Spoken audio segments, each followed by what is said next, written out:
But when we're talking about sensitivity as a personality trait, what we're talking about is really someone who responds more to the world around them. I like to say that your mind goes deep where others only skim the surface. Welcome to the Creative Condition Podcast, the show where I, Ben Talon, illustrator and writer, invite people from the creative industry and far beyond to share their story of creativity. Both the nature and the nurture, the chaos and the calm. Creativity is a fundamental pillar of human happiness, something I'm increasingly fascinated by and so often misunderstood. So little by little, I hope to build an archive of fascinating stories, experiences and tips to help you maximise yours. The show is supported by Illustration X. Go and take a look at their incredible global range of illustration and animation portfolios now at illustrationx.com.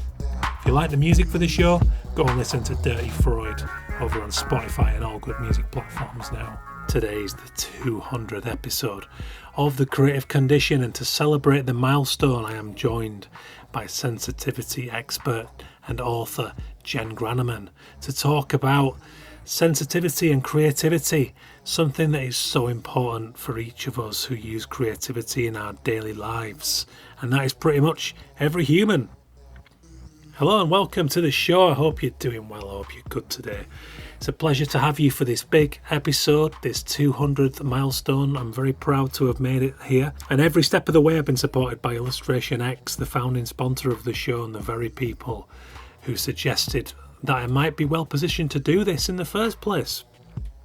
And that's a weird thought because I'm still in no way qualified to broadcast, to host, but I've just kind of learned on the job, and there's so much to say for that when it comes to creativity, because how else can we learn to do this stuff if not through dogged practice and trial and error and failing and going again and all those lovely cliches that are so very true. I hope you're well. I hope I find you not down any kind of sensitivity rabbit hole, because let's face it, there's a reason that you're probably listening to this show, and it's probably because you are a highly sensitive person.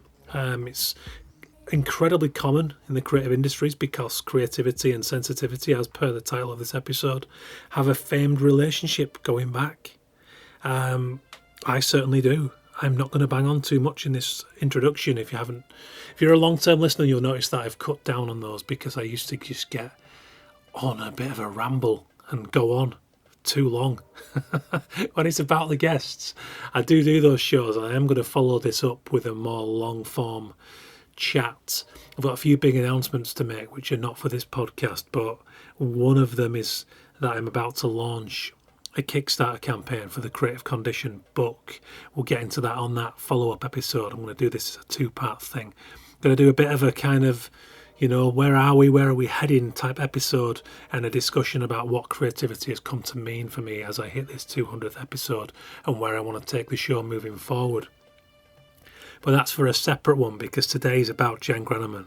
So Jenn Granneman is an internationally recognised authority on highly sensitive people and introverts. She co-founded Highly Sensitive Refuge, a community and publication for highly sensitive people, reaching 1.3 million people every month. Jenn is the author of The Secret Lives of Introverts. She also created Introvert Dear, the largest introvert website in the world. Jenn is a contributor to Psychology Today, Forbes and the Huffington Post. And she lives in St. Paul, Minnesota. And she writes with Andre Solo for this wonderful book that I've been talking about recently, which is Sensitive, The Power of a Thoughtful Mind in an Overwhelming World. And we know what that feels like, surely. I know that I do. I'm from Yorkshire. I'm from West Yorkshire, Keighley, now a post-industrial ex-mill town, where people kind of, they got on with it and they told you to toughen up, and we're going to get talking about the toughness myth today in today's episode. And I think once you own that sensitivity and you become, I know everyone says it these days, but when you become vulnerable, outwardly vulnerable, and that can take on any way, shape or form, I think some people kind of balk at this idea of wokeness and, but I think it's great that as we plough deeper into this 21st century, people can talk about mental health and about vulnerability and about sensitivity, and it doesn't mean what it used to mean, which was something that people perceived as weak or soft or get on with it. And it's not about that. I think vulnerability is as much about resilience and toughness as anything else. And I certainly believe so. I feel stronger mentally and more empowered in my life for owning my sensitivity than I ever did when it was something that I tried to hide. And thankfully for me, coming from a family like I do with a mother who's incredibly sensitive, that hasn't been much of an issue for me. I've been surrounded, particularly since the age of about 14, by friends who were very open and very sensitive and very willing to laugh at, in the best possible way, our softness, but also to put an arm around a shoulder. So I haven't really had to mask in my life, which is a massive boost and benefit, and I attribute that to my ability to be creative and to be very authentic in what I create. And I think it's why I wanted to cover that as a topic for this episode. So for you guys who listened to the episode 199 with the brilliant Stefan Sagmeister, I could have easily made the decision to make Stefan my 200th episode, but I wanted to give that to Jenn, because I think that this topic of sensitivity is so pertinent and so now, and it felt like more of a here's where we are, here's where things are moving with this show, which is more about human creativity as opposed to design or illustration or any one discipline in the arts. And that's something that's very pertinent in my forthcoming book, The Creative Condition, which has been written over 2 years and studied over 10. More information on that on the follow-up episode to this, which is going to be a state of the address. But that's the thing. I'm very passionate about that, about people being open about their mental health and about the way they feel. I think it's so enriches lives when you can do that. And I certainly feel like that myself. I might come across as someone who's maybe masculine in Yorkshire, but anyone that knows me will know that I'm anything but the stereotype of those things. And I love that, and it makes me happy, it makes me fulfilled in my life, and I'm able to pass that on to my kids and not shout at them when they have meltdowns, and try to understand. And Jenn, by having this conversation, has really helped me to understand with far greater depth what it means to be a highly sensitive person. And without doubt, my kids are highly sensitive people. They were always going to be, because my wife and I are very much that. So I hope you take something from this show, and I cannot recommend the book anymore. It's been profound reading for me, and helped me to flesh out why I am the way that I am, why I feel soft when I feel soft, and why I feel hurt by things in my environment, or I feel great joy in them when others might not. That's something that she gets onto, in that we have balance in society. I think about 30% of people are highly sensitive, and then you've got a bracket in the middle of about 40%, and then 30% that are not sensitive, and society wouldn't work without that split. So there's nothing right or wrong with any of it. It just is how we are born into each of those categories. I'm interested to hear where you land, so let me know. hello@bentalon.com on the email, or just hit me up on LinkedIn. These days is my primary social contact, or Instagram if not. I'm on there pretty much a lot of the time as well. So a big thank you to any single guest who's joined this show, anyone who's ever shared an episode, anyone who's subscribed to the show or let me know how they feel about the show, and anyone who's listened or just championed creativity. Thank you very much, because it wouldn't be possible without any of you. Big thank you to Illustration X for backing me up the whole way over the last 7 years, and this show is not going anywhere anytime soon, which excites me greatly, so we'll get into that on the next episode. But for now, enjoy this chat with the lovely and wonderful Jenn Granneman. Well, I certainly would not have called myself a sensitive person when I was younger. It took until my late 20s when I came across Dr. Elaine Aron's research for me to understand the term highly sensitive person. But certainly even when I was a kid, I knew that there was something different about me. I can remember coming home from school, and just after a normal day at school, I would need to go into my bedroom and withdraw and turn down the lights and just do something calming, like reading or listening to music. And it wasn't that anything had happened at school. It was just that I was drained. I was tired from being around all those people and having just, the buzz and activity and sounds and sights and smells of a classroom. I was drained. And I'm also an introvert, so that fed into that need to withdraw as well. But I think a lot of highly sensitive people feel tired just after a quote unquote normal day in the office or the classroom. Yeah. And I guess that what's really interesting to me, for having read the book, is about the kind of the percentage split, which actually was totally fascinating. That there was the scientists were able to put a number, on the kind of, was it 47% people born, so the genetic sensitivity, and then the kind of the modifying, almost those early formative years being great modifiers in terms of environment. So I guess while those early years are important, this is not an on-off thing, is it? Let's face it. This is an innate quality. Yeah, absolutely. It's about 30% of people that are born highly sensitive, but you're right. It's not something that will go away. And I don't think it's something we should want to go away, because personally, I think sensitivity can be a great thing. It can be a superpower. Well, this is the thing, isn't it? And I agree with that completely, because when I'm 40 now, I recently turned 40, and Oh, I just turned 42. okay, Welcome. Welcome to the club. yeah, absolutely. I don't know who should welcome who, but yeah, we're both there. But you're absolutely right, and this is this is not about me, but that's those things that you mentioned there, those the being in school and that having to kind of just take that step away from things, and then absorbing all those extremities.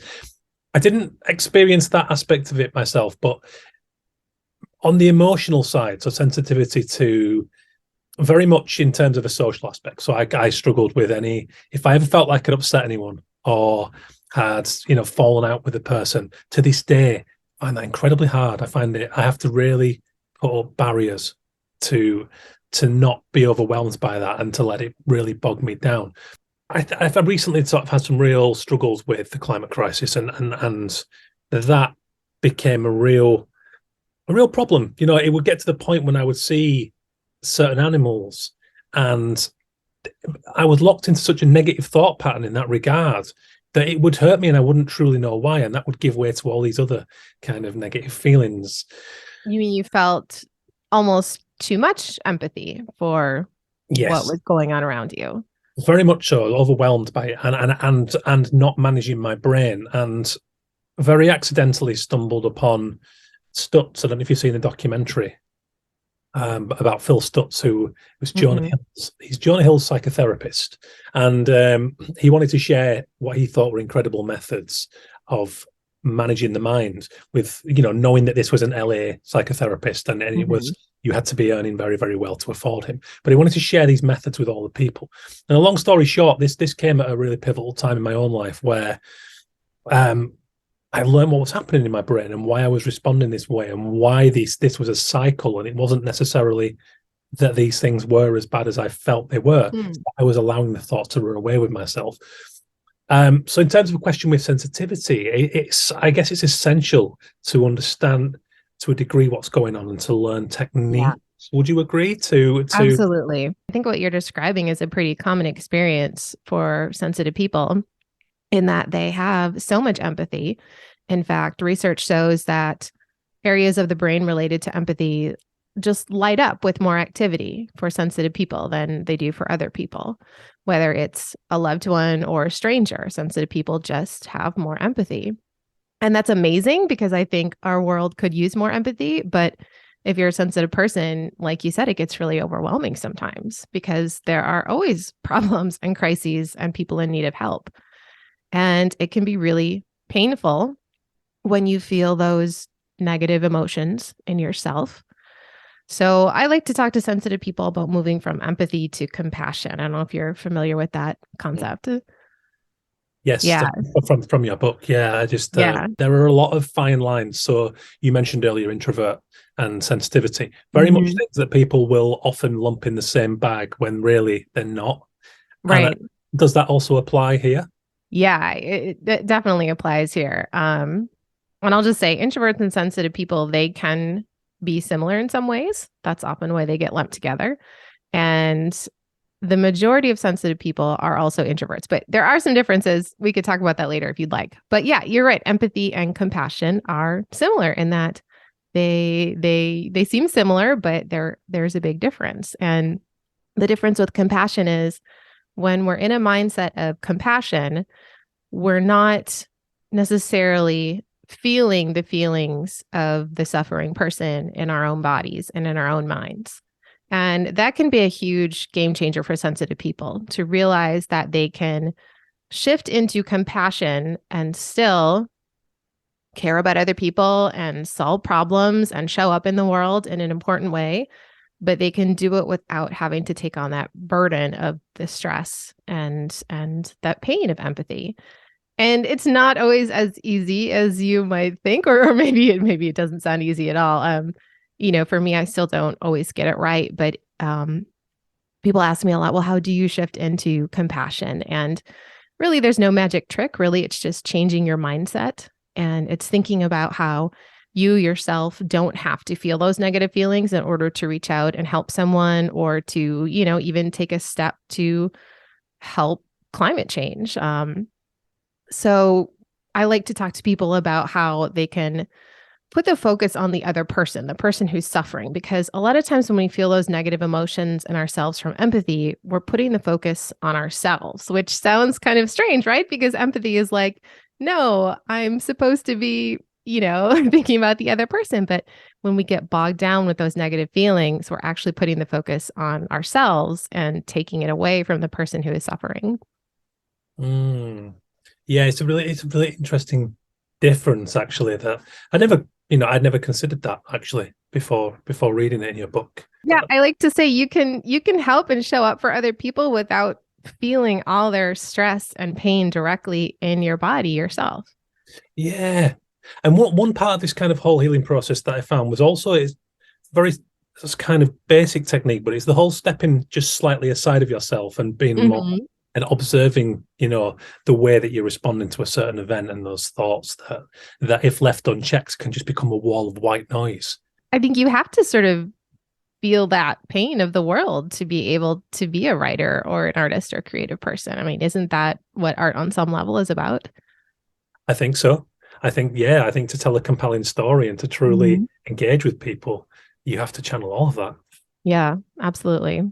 I loved the debate in the book about the top three Google searches. I think it was late Mhm. 2021, about it, very negative in relation to sensitivity and the perception of it. When, as you say, it's very much a superpower when managed, when we manage the pitfalls, I guess. So, would you mind giving us just a basic kind of definition of how we're coming at sensitivity? Sure. So, like you said, a lot of people think that sensitivity is a bad thing. If you're those Google searches that you're referring to, people are searching for things like, how do I stop being so sensitive? And honestly, that's what a lot of people ask me. When I told people I'm writing a book about sensitivity, they said, "Oh, good. You're going to teach people how to toughen up and not be so sensitive because the world is just too oversensitive these days." So there are a lot of misconceptions about what sensitivity is in terms of a personality trait. And when we're talking about sensitive people, we're not necessarily talking about someone, excuse me, who gets offended too easily or cries at the drop of the hat. Although if you're a sensitive person, sure, you might cry. That's part of your emotional world. But when we're talking about sensitivity as a personality trait, what we're talking about is really someone who responds more to the world around them. I like to say that your mind goes deep where others only skim the surface. Your mind and your body are simply responding more to your world and your experiences. So you might respond more to heartbreak and pain and loss, but you also respond more to joy and new ideas and beauty and friendship and happiness and all those good things in the world. So sensitivity just means you are reacting and responding more to what's going on around you. And that can be challenging because, like we were just talking about, the world can be a difficult and cruel place. But it can also be beautiful because a lot of artists are sensitive people because they have that stronger reaction to the world and their experiences. Mm. And on a genetic level, so what will be close? Is it plasticity gene or the short search gene? Which is the Yeah, yeah. So yeah, oh, I'm so glad you know that. No one's actually asked me this question yet. So way to go. You really dived into my book. But yeah, we're talking about plasticity genes here. It allows a person to be more open to their world and more shaped by their world. Mm. And that, the very fact that this is genetic, it does it not immediately override the whole toughen up, the toughness myth, right? Yeah, That's the yeah. best way I've heard it put, and it completely kind of lays waste to that. But is that going too far? N- You know, yeah, again, I haven't been asked that before, so I'm impressed, but yeah, I think you're right. So the toughness myth is the idea that we should toughen up and we should hide our sensitivity. And, it's sort of the modern idea of dog eat dog and just buck up and push through and you'll be fine. And I Mm. think a lot of us grew up with that sort of parenting. And I think a lot of us still experience that in the workplace and even in schools and our relationships with others sometimes. But Mm. you're right. So people are born sensitive. There's probably a pattern of genes that you're born with that make you sensitive, but your experiences can also shape your sensitivity as well and make you a little more or less sensitive. Yeah, and what I found really interesting was the kind of so if I'm stop me if I'm wrong in my paraphrasing can be terrible, but I You're like doing great. I liked this idea that going to the survival aspect in some regards. So people who've Mhm. grown up with trauma or a challenging home environment, and then people who had maybe a really happy environment, being the two kind of extremes that were more sensitive. Is that right? And then it was the people who didn't necessarily need to be sensitive that had a kind of maybe like a just a peaceful. I don't know. Is that somewhere close to the mark? That Yeah. Yeah, that's very much it. So there's some emerging research that says that your environment will shape your level of sensitivity. And it's those extreme environments that tend to make people more or less sensitive. So if you grew up in, in an abusive home or a home where your parents were negligent, or just, maybe you grew up under extreme circumstances like war or a crisis or something like that, you might become a little more sensitive because sensitivity benefits you because it allows you to notice little things in your environment and read other people well. And that can be really useful if you have a caregiver who is hurtful or abusive, because, you're tuning into them and trying to read their cues, or you're just alert in your environment for any signs of danger. Now, the flip side of that is that if you grew up in a very supportive home, or under very enriching circumstances, you might become more sensitive because your body realized, well, I can soak up every last drop of benefit from my environment. So, you're more tuned in and aware and alert so that you can get the full benefit of what's going on around you. mm, I find it very interesting, and it's funny because I've got a mum who's an emotional sponge. Mm-hmm. She's come. I mean, Yes. she cries very easily. She's the warmest, kindest person. Um, and it's funny. My dad is a very kind guy too, but he's also kind of I credit him with balancing that side from my mum Mm-hmm. because he's an old school Yorkshireman. And now I forget where in America you grew up, Jen, but was it kind of? I think there are similarities between Yorkshire, to give you a snapshot, it's very much the kind of toughen up. There's a Mm-hmm. lot Mm-hmm. of that, but it's done in a very kind way too. There's a lot of the people who will say that will also have an arm around your shoulder. So I kind of Mm-hmm. grew up in that environment. So what was wonderful there was I had that just to sort of pull me away from being just I don't know, it's for me because I am so sensitive, and I think that I do thank my dad for sort of giving me a little balance with my mum and Mm-hmm. somewhere in the middle. But all the while, it was completely supportive of me being drawn to the arts, and it was very much, you're going to do this for a long time, this job, whatever you choose to do. So choose wisely, lead with the heart, all this stuff, which was magic to me. So it enabled me to kind of take my time to soak it all in and fall in love with all that stuff. That's Uh, awesome. so remind me where you're from in America. So I'm in St. Paul, Minnesota, which is in the Midwest. So like, just the middle of the country. And yeah, it sounds like a similar vibe and culture here. It's Yeah. definitely like you just kind of keep to yourself and you keep your feelings to yourself. Mm. You're polite about it. But yeah, nobody's really talking about their feelings here. So how was yours when you said like about coming home from school and things like how was that received in your family environment?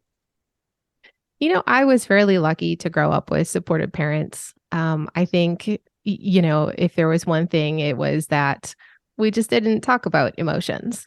Mm. And again, that might be that Midwestern culture that I'm from, or whatever. But yeah, it just took me a long time growing up to realize that I could have emotions and I could express those emotions in healthy ways. Yeah, and isn't it magic the leaps and bounds that's come along in terms of the conversation around Yeah. mental health and sensitivity and well-being at large in these last, let's say, 20 years? I think it's been an incredible acceleration. Yeah, absolutely. I don't think we're there yet, but I'm really happy to see what's happening in our culture in terms of mental health. Mm. Um, One of the stories that I loved in the book was about the nurse Mm, contradicting doctors. So intuition, and hmm. that was. Do you know? I have so many ways of looking at this. So whether it's gut instinct or just perception, however whatever Right. label you want to put on that, there's certainly something about reading the environment and about reading whether it's body language or just situational awareness. Hmm. Hmm. um, let's talk about that a little bit. I think the HSP gifts, you termed it in the book, which was great. Hmm. Um, do you think? Surely, I mean, how many people do you think become aware of that? Because it's I think it's probably something a lot of us do blind, and whether we pay much attention and trust that is, Right. is probably the differential there. Yeah. um, Yeah. So that story that you're referring to about the nurse, yeah, it was an incredible story. So this nurse notices that something with her patient is off. The patient is recovering from surgery. The doctors think she's fine.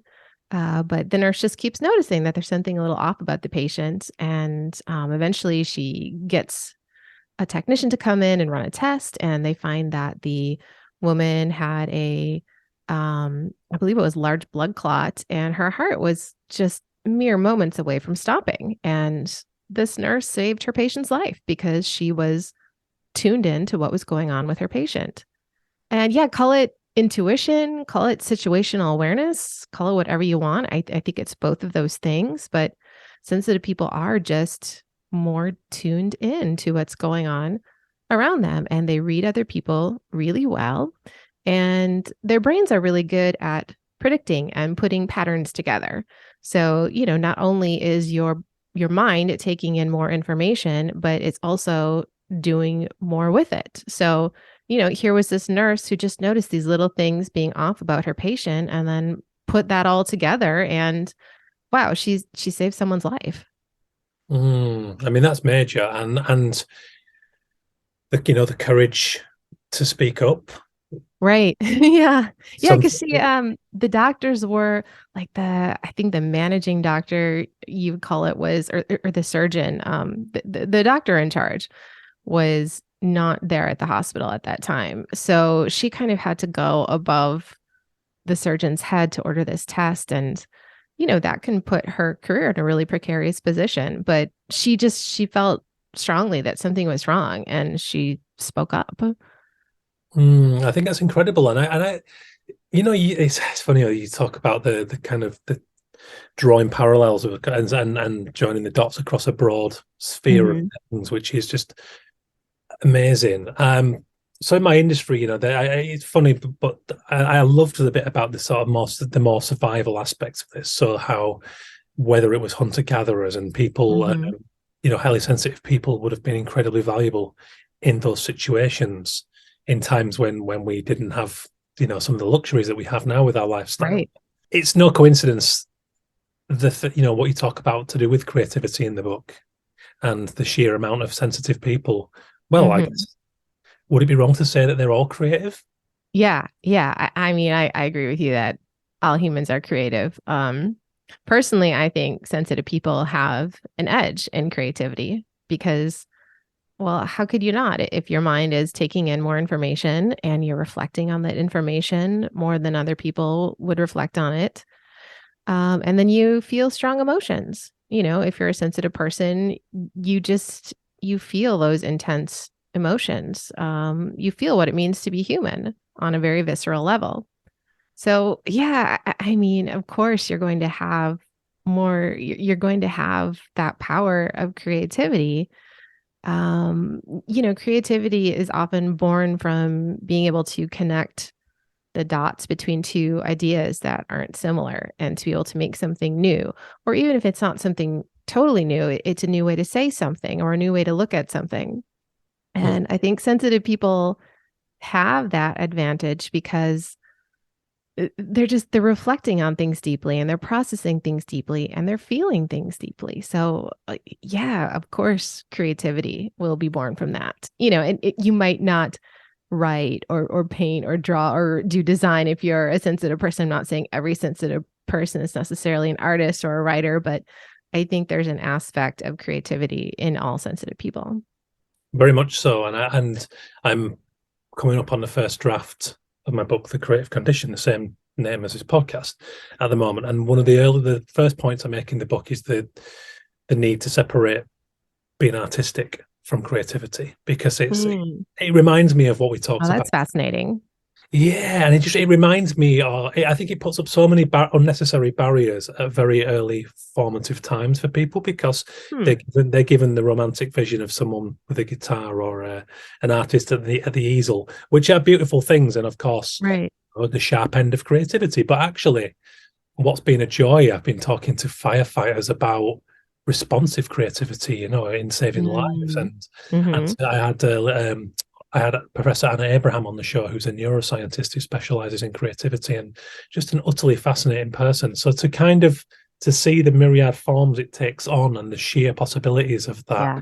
Yeah. To go back to your point about creativity not being found just with a paintbrush and a guitar. I have a friend who's a computer coder and he's a sensitive person and he talks about the creativity behind his own work because he's coming up with solutions in his coding that no one's ever come up with before, right? And that's creativity right there. Yeah, but yeah, a quieter world. I think that is something that sensitive people and also introverts need to do their creativity. I think we're kind of unique in that we need that outside time, right? Like time in the outside world so that we can live and experience things and get ideas. But then I think we really need that inside time too, that time to be in our own minds and to be in a quiet place because our minds need to be able to do that reflection. They need to our mind needs to be able to do that thing that it does so well, which is going deep. And so yeah, we need that quiet world to make creativity happen. Very much so, and it's only kind of after what I said earlier about the kind of dip to do with the climate and other reasons. But um, off the back of that, I've started to design my day more now, Mm, with a lot more attention placed on mental energy being finite on any given day. yes, And absolutely. it's made such a And difference. parents of young children. Oh my word! Don't you get I would that? love to know how you design your day with a young child because that's my reality. Yeah, well, this is the thing, and that's a big part of the reason actually is fatigue. I've been so Mhm. exhausted, Yes. as I'm sure you know well, for the first 3 years, that I've been more vulnerable than I ever have. And actually, I've been very fortunate with my mental health, because creativity has always provided me with just such great catharsis and belonging, and a way Mhm. to tell stories about the things I'm experiencing. So I've managed to kind of balance anything out. And actually, the idea that this is a potentially neurodiversity was Mhm. something that almost had me, I was reading, while I was reading the book, I was wanting to just tell anyone within earshot about this, because Oh, great. that's Please do. a topic that I've been digging into through serendipity. I've met autistic friends recently and people with ADHD and all these things, Mhm. but I never considered sensitivity as a potentially a form of neurodiversity. But it makes absolute sense when you think of it Yeah. like.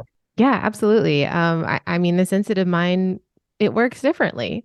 Not wildly differently from less sensitive people's minds, but it does work differently because we're just taking in so much information and turning it over in our minds. I think a lot of sensitive people don't even realize that they are doing all that reflecting and analyzing because it happens on such a subconscious level. I mean, it took me decades to realize that other people just weren't doing that same level of thinking that I was. And I'm not trying to like brag or make myself sound, um, better or more important, but yeah, my mind just sticks with problems for longer, and that can cause some pain sometimes, right? You can overthink something, and that can be painful. But I don't think I would have become a writer if my mind didn't stick with problems for longer, Hmm. And this because is I have this need to know why, so I have to know why. So my mind just keeps going until it has an answer. Yeah, and it has to be about assimilation, doesn't it? Because if you can't, like we said, there's no off switch. I mean, So, I wish there were some days, right? oh, Wouldn't that be nice? oh my word, yes, very much so. The amount of times I've sort of said, I wish I had a simpler mind so that I Mhm. could just worry about, how my hair looks on a given day, or something Right. that could be the sum of my worries. It's like it's I'm a worrying worry. about how my hair looks, but also like the fate of humanity on any given day, right? Like both of those things at the same time. You're absolutely right. Yeah, do you know? So you obviously do a lot of fantastic work around this. So you have the introvert platform too, and Mm, thank you. um, do you? Would it be safe to say that one of your hopes would be that we can start to find ways of integrating this into, let's say, education and earlier life? Because as Yeah. we've discussed, you and I are both 40, and the sad fact is we have to live a lot of life to get to a point where we're self-aware and Hmm. compassionate Yes. enough with ourselves so that we will actually start to take some meaningful action in managing the pitfalls of sensitivity. Wouldn't it be Yes. wonderful if we can start to, you know, build forums in those teenage years and actually create a world where there's a lot of support for that? I have to think that's one of your big hopes. Yes, absolutely. I was a teacher for many years, and I can tell you that, at least in the schools that I taught at here in the US, these kinds of things are not being taught to children. They're not being taught about sensitivity or introversion and extroversion or neurodiversity or mental health or anything like that. I mean, only in very small ways and in very small pockets, if an individual teacher chose to teach about those things. But yeah, I just think that this is the kind of information that could really help people. It could really open eyes and help people learn how to thrive in their life if they know more about themselves, and not just about themselves but other people too, because maybe you're not a sensitive person, but maybe your friend is, or maybe someone you're in a relationship is, or maybe your kid is. So yeah, I think this information is so important, and I wish that it could be taught in schools. Mm. Yeah, because it's a challenging world out there, and like we said about the information overload and everything that young people are exposed to now through social Mhm. media. Yeah, it's At a hard to be a time, young person. It's so hard. But it can be so overwhelming, and teenagers are just dealing with so many more things on social media than, you or I ever had to. yeah. So the five gifts to sensitivity. Would you mind giving us a little overview of that? Oh, sure. Let's see if I can rattle them all off in my head. Well, we talked about creativity already. There's also empathy.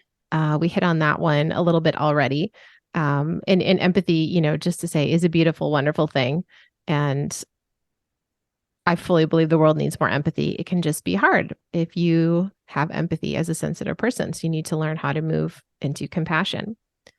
There's also sensory intelligence, or what we might call situational awareness. And that is that idea that you are more tuned into your environment. So maybe you're just noticing little details in your environment, and this can be really huge for athletes, or it could be huge for people even in the military, right? Because you might need that situational awareness to keep yourself and your unit alive.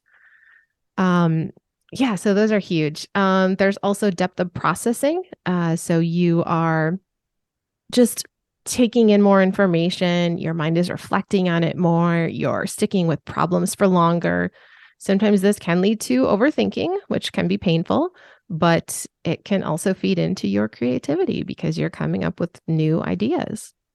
And there's also your emotional depth, or your strong emotions, right? Our rich inner world. And having those intense emotions can feel painful sometimes. That's probably the biggest thing that sensitive people talk to me about is how do I deal with my big emotions? Because it's true. I mean, it's hard to be a soft-hearted person who feels a lot in this world that can often be cruel. But our intensity of emotions is, again, what feeds that creativity. And it can also make us really good partners and friends and parents. And it can also make us great leaders too, because, it helps us connect with people and it helps us build rapport and it helps us create positive environments for the people who we're working with. So yeah, those gifts are amazing. It can be challenging sometimes to possess them, but I believe that we can learn as sensitive people how to navigate those challenges and to really harness those gifts. Mm. A major crutch for me has always been humor. Yeah, me too. It's Me too. I have this way of, and I've always had this kind of coping technique of, in any kind of minor to average misfortune. So I have this sort of, I wouldn't even say it's a technique; it's a habit almost of projecting to the third Me too. person Me and too. finding the hilarity in my situation. And Yep. and that has created so many friendships for me and great relationships in my career because it's without even meaning to. It's not something I go out to do, but in meeting clients in my industry, which invariably Hmm. is a lot of sensitive people, as we just said in the creative industries, very quickly they seem to transform into friendships, and it comes down to that just kind of flippant humor that is often around. It's been a great way of just dealing with as you said, the pain of being a sensitive person. Yeah, absolutely. Yeah, I recently learned that about myself too, that humor is one of my coping mechanisms for better or for worse. But there's something interesting to that, and that is that the brain can't be stressed out and overwhelmed and also find something funny at the same time. So one thing I like to coach sensitive people to do is to look for humor and to look for play and look for lightheartedness because it takes the edge off the stress and it lowers your overstimulation level if you can find something funny or find something playful, right? So for me, a lot of times that looks like just taking time to play with my 2-year-old son, right? And to laugh at the things he's laughing about and, to be silly with him, to like make dinosaur noises or whatever it takes. But yeah, I think that humor can be really powerful and go a long way to relieving some of the stress that we sensitive people feel. I think so. And we talked about parenthood, and I remember I was part of a. I don't know if it's got a different name in the States or whether you have variations, but we have a thing here called NCT, which is National Childcare Trust, and Okay. they do the kind of group meetups in the build up to becoming a parent, and then oftentimes you'll stay in touch with Hmm. couples who are part of the group, and sometimes not, but um, so we were part of a kind of a WhatsApp group, and this collision of dark sense of humor slash artistic nature meant that I'd started taking these kind of 4 a.m. black and white horrendous portraits of myself with a high contrast flash because Oh, I just that's so found it the interesting. I funniest love that. thing to see this three eye bags on a bad night, and it's like. Uh-huh. And Uh-huh. I love it. I remember posting one in the group, and immediately two of the people in there just found it the funniest thing ever, and we really bonded over that. And one guy left immediately, and I thought, oh god, Oh. Oh. I can't push it too far, but this was. I knew I needed to retain a little bit of my sort of creative spirit, but also just to laugh my way through these incredibly trying Yes. new Yes. aspects of parenthood. Yes. Absolutely. I love that so much. I love that so much. I mean, I think that's why I started my blog, Introvert Dear. Many years ago, I started the blog, and I felt like this little introvert and sensitive person in a very extroverted and insensitive world. I was teaching at the time, which is a very extroverted job. I was dating this very extroverted and not sensitive guy, and I was living with very extroverted roommates. So I just felt like I wanted to write about what it was like to be this introvert living in this extrovert's world. I never really intended it to become what it became, but I just, it was my way of coping with my own life and my own problems I was experiencing was to write about them. And sometimes I wrote about them with humor, and sometimes I wrote about them with probably a little too much rawness and honesty, but it was what got me through. Mm. Do you know? Yeah, there's a lot of parallels here that are coming up actually. But yeah, during a particularly sort of long quiet spell, only several years into my career, and now with what I know after 15 years now, I really shouldn't have thought that was an anomaly, but Mm, I did at the time, and I was like, oh, what's going on? 2 good years, and I'm quiet again, and where have all the clients gone? So I started kind of ranting on a blog about the reality of freelancing and why Instagram mm, is not always the truth and all this stuff. And that ended up becoming my first book, which is called Champagne and Wax Crayons. And it's a kind of brutally honest first person account of turning creativity into a career. But what mm, happened was through the writing of that blog, it just, as we sort of touched upon, it brought so many friendships and relationships about, and that mm, willingness to sort of put myself on the line and say, look, yeah, it has been another day sat in my bedroom at my desk fretting mm. at who's paying the next Yeah. bill. But actually, that vulnerability and learning to use that and do that honestly and in a front facing way, it's been quite life changing actually. Mm-hmm. Yeah. Yeah. And I think vulnerability is what sensitive people can do really well. I think a lot of us tend to be in touch with our feelings and want to connect with others about our real honest thoughts and experiences. But I think it's hard because a lot of times sensitive people have been told not to be vulnerable, right? We put our feelings out there and they've been squashed or we become hurt. So yeah, it's hard to be brave in that way. But I think that vulnerability is one of our superpowers. Very much so. In terms of your own authorship, then, so you said about the dear, is it introvert dear introvert? I forget. Introvert dear. Yeah, no, it's like backwards from what you would think. No, I like it. I think it's got such a better ring to it that way. But so did you in terms of writing this book, Sensitivity, um, or even being an author, was that your plan, or was it something that happened organically? And if so, what role did your sensitivity play in feeling that this was possible and this was something that you could carry forward in terms of writing? I had always wanted to be an author. When I was a little girl, I wrote stories on construction paper and I made my mom write them down for me because I didn't even know how to write. Like that's how long I've been writing. I wanted to write fiction. I wanted to write mysteries and thrillers or even kids books because I was a teacher for a while.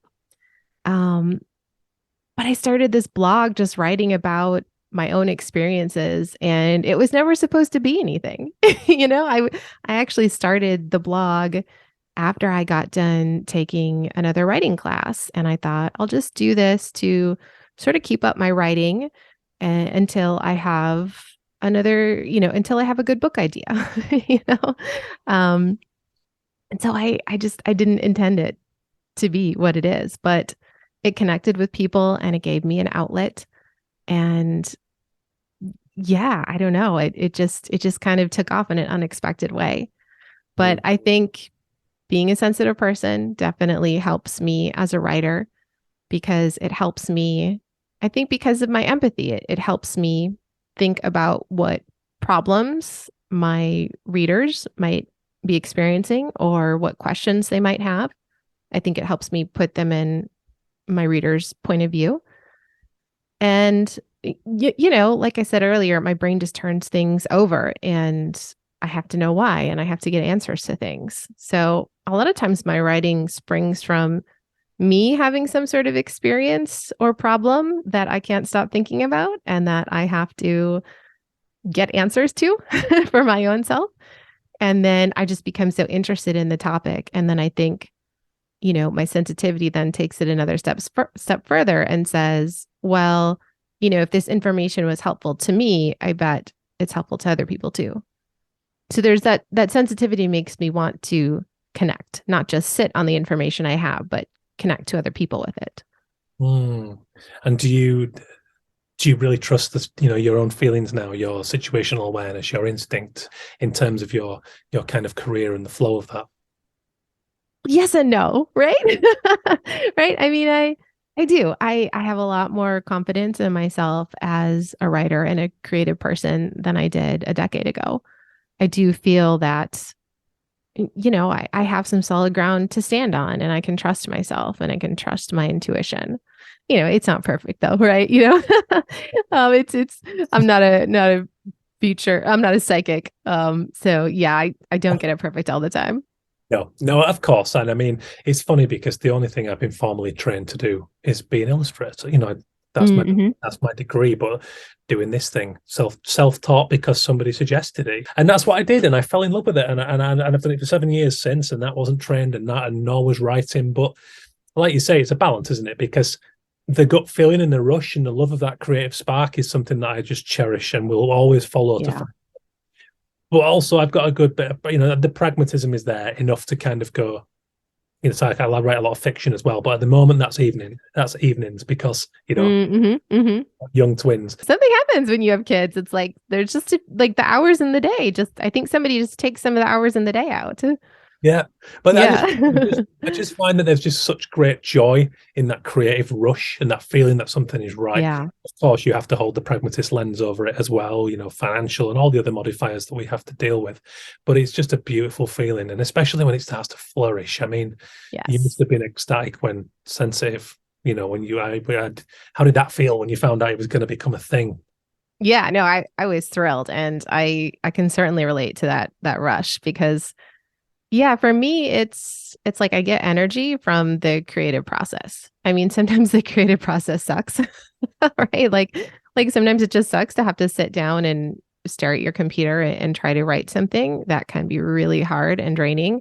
But yeah, when things start flowing, I have this energy. I think of myself more as a maker of things than a writer because I like to make things. I like to write books. I also like to write Instagram posts or create graphics or put a program together or so I just like to make things. And when I'm making things, I feel in that groove and I feel that energy. And it's when I have to deal with other things that it becomes draining. Like if I have to sit down and answer emails or, um, look at a spreadsheet and figure out a budget or something like that. Or just like go through my mail, those things feel really energy sucking to me. But like I was actually really sick about 2 weeks ago. My son got the flu and then he passed it to me and like everyone else he came in contact with. It was horrible. He like brought the whole family down and I was recovering and I was just sitting down at my computer and I was like just making things. I was writing down new book ideas. I was creating posts for Instagram. I was writing tweets and other things.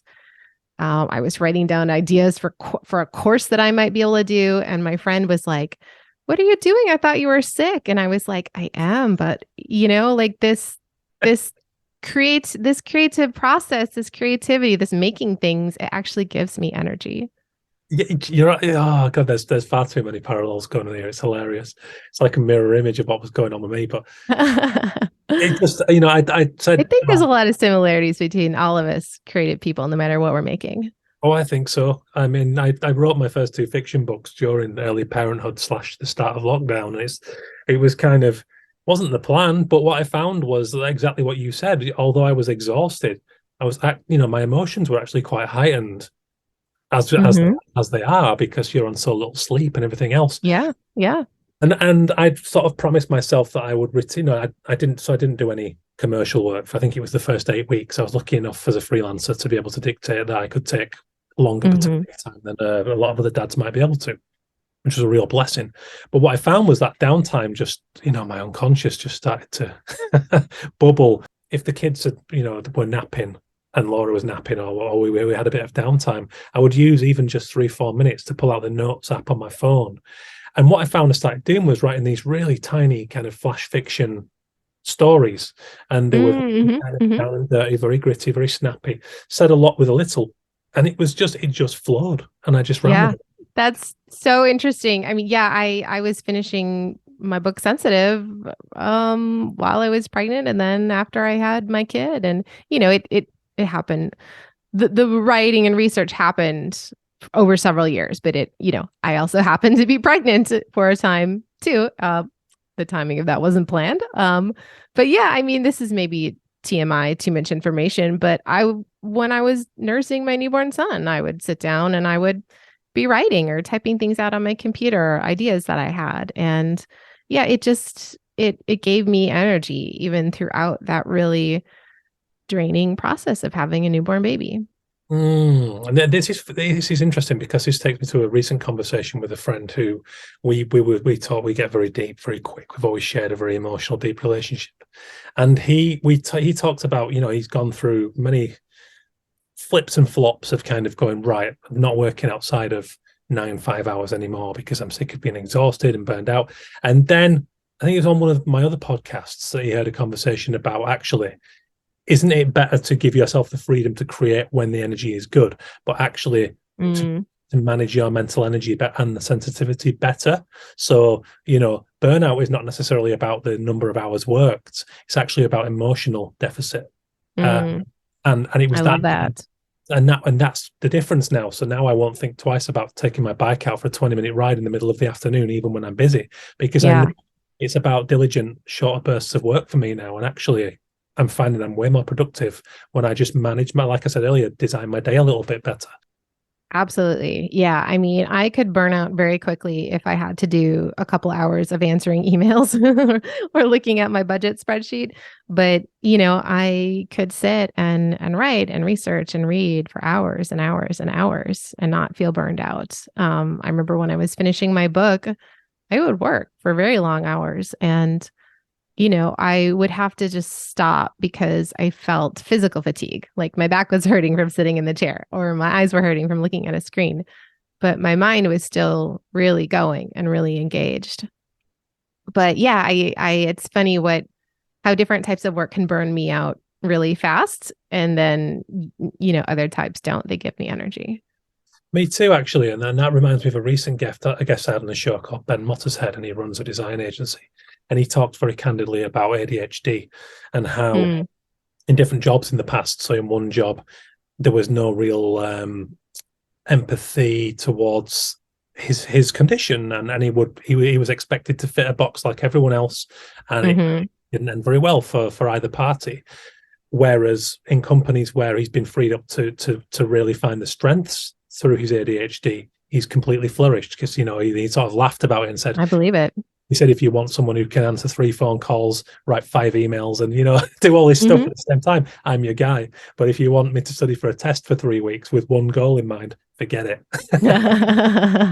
Yep, I get that. And I think that's just the perfect example of putting yourself in an environment where you can play to your strengths. And I think that's what sensitive people need to do, right? Because certain environments are not going to play to our strengths at all. If it's a loud environment, if it's chaotic, if you get no breaks, if it's really emotionally toxic, it's going to be really hard for you to do good work. But if you can put yourself in that healthy environment, it may not be you. It might be your environment. You might just need to change your environment and see how your creativity or your output changes.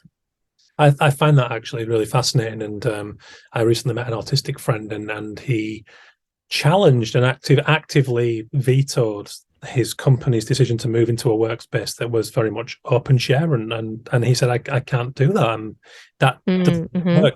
And he's quite strong character, and he loves to speak up on behalf of the quieter autistic people, because where he works in an engineering company, there's a really high percentage of autistic people. And he fought everyone's corner, and they've changed that now. He went to the top guys and said, "What are you thinking? There are so many autistic people here who need at least a modicum of seclusion." I think that's really, really interesting, actually. And I know a lot of people who I've been able to help by just suggesting a subtle change in their environment, whether it is just varying up where they're spending their workday or a different part of an office. And I think it's something that people overlook quite a lot. Yeah, I mean, for me, I've worked a lot of different jobs over my life. I worked as a teacher. I worked in an office in marketing. I worked as a journalist in a newsroom. And, the best fit environment for me has been one where I work from home and I work for myself. And it has its drawbacks. It can get lonely and isolating sometimes to just be at my house all the time, right? Even though I'm an introverted person, I still need people and I still need stimulation in my life. But it's amazing because I get to control my own schedule and I get to control the physical environment, the lights, the sounds, the smells. I can take breaks when I need to. So yeah, I do think there's really something to be said there for the environment that you're working in. I think so. And one of my favorite stories I heard was, Chuck Palahniuk, who wrote Fight Club. Mm-hmm. He talked about how two of his favorite places to write were in airports and hospital emergency rooms, because his writing style is so punchy and frenetic, and Yeah, yeah. he said, He how can soaked up that energy, huh? yeah, and he said, Yeah. Oh, I love that. he said there's in hospital waiting rooms there's no dominant form of media, so if you really want to observe body language in its purest form, there's no better place, and I love that. It's just I that's love very that. that's very that's Wow. very him, and obviously fits right in with his writing. But isn't that the thing? That's the beautiful thing about creativity, is that we all have a very unique form of it, and if you Mm-hmm. be at one with that and work out those kind of nuances, then you can really flourish. So, what's the plan moving forward? Oh boy. For my day or for my life or No, but yeah, that's a broad question. so that is a broad question for your working sensitivity. Oh, well, I I want to keep advocating for sensitive people. I want to keep getting my message out there because I think it can be really life-changing to learn about sensitivity. I think if you felt like you are too sensitive or like the world is too much for you and you might beat yourself up or you might think something is wrong with you. But in reality, you have a personality trait that about 30% of the population has, and it does make you different, but it also gives you an advantage and a superpower. And like you said, it could be an evolutionary advantage. In my book, I write about how the human species probably wouldn't have survived without sensitive people. I know that sounds like a very, grandiose thing to say, but sensitive people were the ones who heard a rustling in the bushes that was a tiger, or they were the ones who remembered where food and water could be found and maybe kept their family or their group alive. And that's not to say we don't need less sensitive people in the world too. Of course, we need less sensitive people in the world. We need both types because humans need sensitive people and less sensitive people to survive in different types of environments.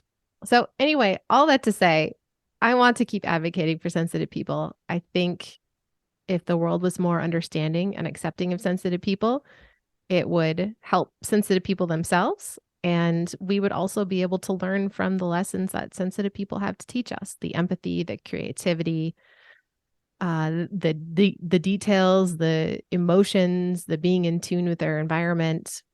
There are a lot of incredible things that sensitive people have to teach the world if we would let them. And I think we have to be the change makers as well. Yes. That's been one of the ways I've changed my own thinking recently. Is it's no good me sitting there and getting into these downward spirals, because Yes. why? You Yes. it's That a doesn't help anybody. It doesn't change anything. it doesn't. And my wife would tell It me doesn't that help you. often. Exactly. My wife would tell me that often. And actually, one of the best things that I picked up was the Grateful Flow tool that Phil Stutz talks about. And I think Mm. it's quite a common mindfulness technique, but it's to kind of, when you become aware that there's a negative spiral going on, it's to stop, take a moment, and imagine a sequence, things you're grateful for, and really envision them. Yes.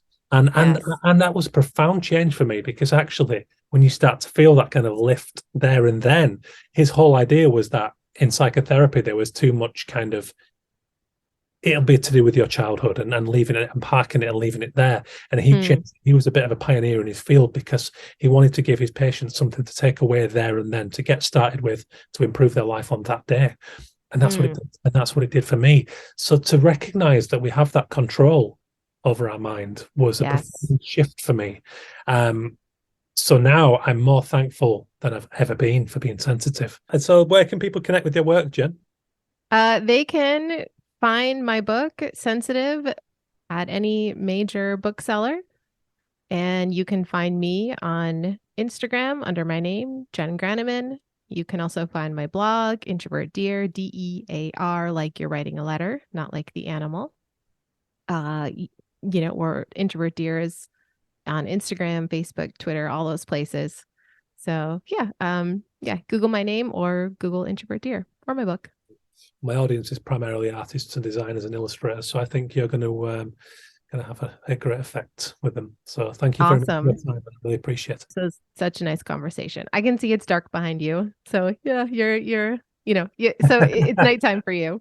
All good. Take me a little time to wind down now. So thank you so much for taking the time to join me for the show today. Big thank you to Jenn Granneman for taking time out of her busy schedule promoting her awesome work for a highly sensitive refuge and Introvert Dear, and a wonderful book, Sensitive, The Power of a Thoughtful Mind in an Overwhelming World, which is brilliant and must read for any of you guys who are listening today. Really, really great book. Not a cheap plug, just a real genuine recommendation for a book that gave me a wonderful insight into why I am the way I am and how to own that and manage it and tackle the downsides. We all are familiar with those. So big thank you, and again a big thank you to anyone who's played any part in this show over the last 7 years. I hope we can go another 7 and then some, because I've got so many plans for this studying of creativity that has become my kind of core pursuit in life, I guess. It's where the magic is right now for me. It encapsulates my career as an illustrator, my writing, and everything else in between. So all the relationships it's given me over the last 7 years have been really, really, really a real privilege to have them. So thank you if you've played any part in that. I hope you enjoy this show. Look out for part 2 of this 200th episode. I'm going to be talking about creativity, what it means to me right now. I'm going to be making some big announcements about the Kickstarter campaign for the Creative Condition book, and just about my feelings on creativity at this time in my life. So cheers, guys. Thank you very much for listening, and thank you to Illustration X for supporting. Have a great week. I hope you've enjoyed this one. Do go check out Jenn Granneman. Nice one, guys. See you later.